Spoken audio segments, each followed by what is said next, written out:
Sir पहले तो एक बाम दूर कीजिएगा कि फैसला आया कि इमरान खान साहब से मुलाकात तो होगी हफ्ते में 2 दफा, लेकिन मीडिया टॉक नहीं होगी। अब फैसल चौधरी साहब कह रहे हैं कि मीडिया टॉक का मतलब यह है कि आप बानी पीटीआई की आवाज को साइलेंस करने पर आप एग्री कर चुके हैं। अब बैरिस्टर अली जफर साहब भी कह रहे हैं कि ऐसा फैसला नहीं मानना चाहिए था। कैसा आपकी नजर में यह फैसला कैसे है? क्या दुरुस्त फैसला है और दुरुस्त स्ट्रैटेजी थी पीटीआई की? बिस्मिल्लाहिर्रहमानिर्रहीम। देखिए, जहाँ तक के फैसले का ये कंडीशन की बात है, इसमें कोई शक नहीं है कि ये कंडीशन जो है ये अनकॉन्स्टिट्यूशनल है। ये आर्टिकल जो पर्टेनिंग टू फंडामेंटल राइट्स हैं उनसे मुतसादिम है। लेकिन गालिबन मैंने क्योंकि एग्जैक्ट वर्डिंग नहीं पढ़ी, जो मैंने सुना वो ये था कि आप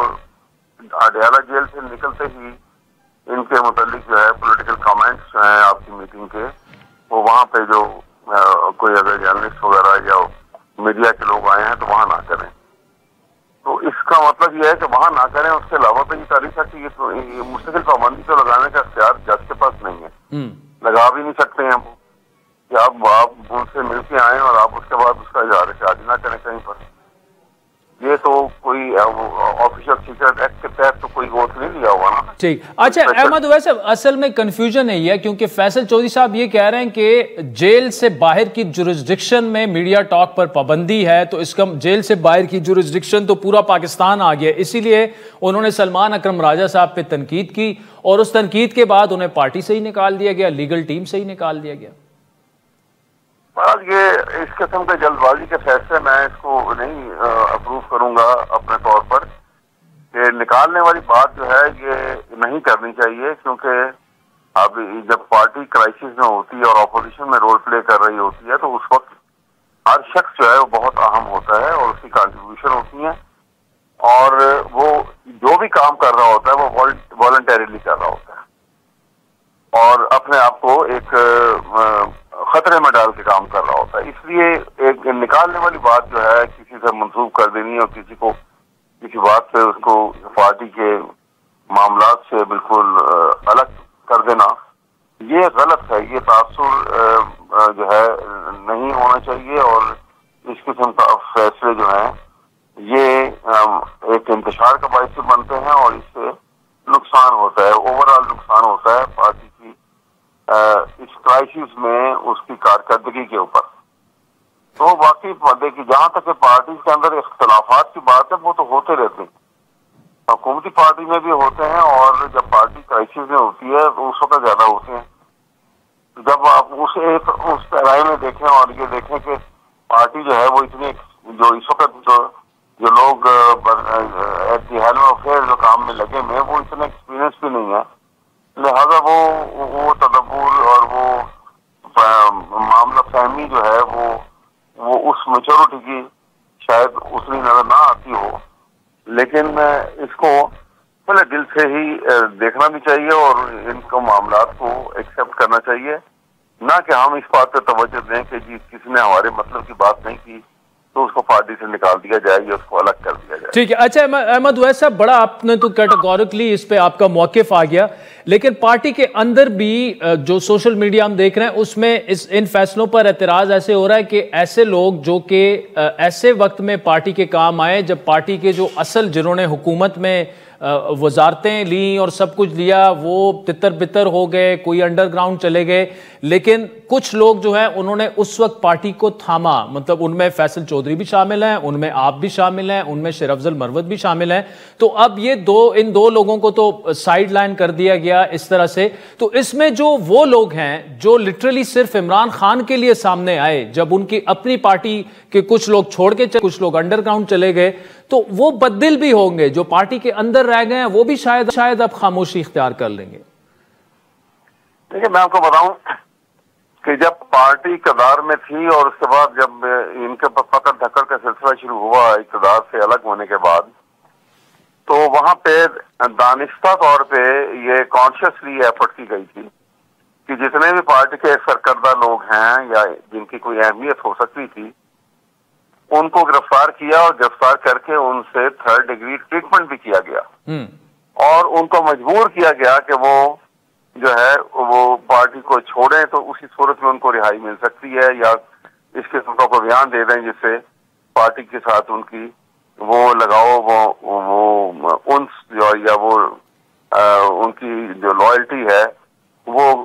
खत्म हो गई है और अब वो पार्टी में कोई ऐसा रोल प्ले नहीं करेंगे। ये काम कॉन्शियसली किया गया था, लेकिन आप शायद करने वाले जो थे वो ये भूल गए कि जैसे अहमद फराज ने कहा था ना कि उसे खबर नहीं कि रात जब किसी खुर्शीद को शहीद करे तो सुबह एक नया सूरज तराश लाती है। तो ये मामला जो है इस तरह खत्म नहीं होते हैं जब तक इनकी सारी कैलकुलेशन जो है वो धरी के धरी रह गई। इनका ख्याल था कि इमरान खान भी जो है उसकी एक बड़ी अफलुएंट लाइफ गुजरी हुई है और बड़ा एक उसने लाइफ की वो सख्तियां नहीं झेली हुई और जेल में जाएगा तो इसको समझ आ जाएगी ये एक हफ्ता नहीं काट सकेगा। वो 2 साल से जेल में है और मेरे ख्याल में मैंने 2-3 दफा मिला हूँ, उसमें वही बिगर, उसकी आंखों में वही चमक और उसकी चेहरे पे वही मुस्कुराहट, कोई फर्क नहीं मैंने पाया। तो ये मामला जो है इस तरह कैलकुलेट इन्होंने जितने किए वो हमें मिस कैलकुलेशन के ऊपर मबनी है। इसलिए मैं ये कहता हूं कि ये मामला देखें जब तक इमरान का एक फेवरेट पोजीशन जो है उसकी पार्टी के अंदर मौजूद है तो मौजूद होते हुए ये कह देना या ये भी एक चल रहा है कि ये कोई फॉरवर्ड ब्लॉक बन जाएगा, ग्रुप बन जाएगा, ये सारी ऐसी अफरोही बातें हैं और ये बातें ऐसी उड़ाई गई हैं, इनमें कोई रियलिटी नहीं है क्योंकि इमरान के बगैर पार्टी के ये किसी में ये वो अहलियत नहीं है, ना कायदाना वो काबिलियत जो है मुझे किसी में नजर आती है कि वो अपने इन हिज ओन राइट वो कोई अपने आप को एस्टेब्लिश कर लेगा। ठीक तो अच्छा, आखिर में सर अहमद वैसे टाइम कम रह गया लेकिन ये जवाब लेना आपसे जरूरी है। ईद के बाद क्या तहरीक इंसाफ की जो वो क़यादत जो कि बाकी लोगों को साइडलाइन करवा रही है वो इस पोजीशन में होगी कि कोई तहरीक मौसर चला सके? आप देखिएगा कि ये ईद के बाद ये जो अप्रैल का महीना है और मई का महीना ये बड़ी तेजी से तहरीक चलेगी और ग्रैंड अलायंस बनेगा, आपके सामने बनेगा। ये देखिए एक बात आपको बता दूं, पॉलिटिकल एक्टिविटी जो है ना वो डिवाइड करती है और तहरीक जो है मूवमेंट जो है वो यूनाइट करती है। वो क्योंकि एक ब्रॉड प्लेटफॉर्म के ऊपर, ब्रॉड एजेंडे के ऊपर सब एक प्लेटफॉर्म पे जमा हो जाते हैं सिर्फ उस हद तक। अब यहाँ पे ब्रॉड एजेंडे में एक चीज कदर मुश्तरक है, मसलन मैं समझता हूँ कि इस पूरे पीरियड जो गुजरा है 1-1.5 साल का, मौलाना फजलुर रहमान का कद बहुत बुलंद हुआ है और बड़ी तदब्बुर और उन्होंने बड़ी बसीरत के सबूत दिया है अपनी पॉलिटिकल सैगैसिटी के एतबार से भी, अपनी स्टेटमेंट से, अपने ऊपर जो है सब्र तहम्मुल के एतबार से भी देखा जाए तो उनका ये कह देना जो है कि मैं अपोजिशन में हम आएंगे और ये डिमांड के इलेक्शन जो है अर्ली कराए जाएं, ठीक, ये एक इतना बड़ा एक इशू है या स्लोगन है या एक डिमांड ऐसी है, ये मुतालबा ऐसा है कि सिर्फ एक इस मुतालबे पे सारी पॉलिटिकल पार्टी जो हैं जिनके अपने अपने मैनिफेस्टो क्या भी हों, फर्क भी हों, बिल्कुल चले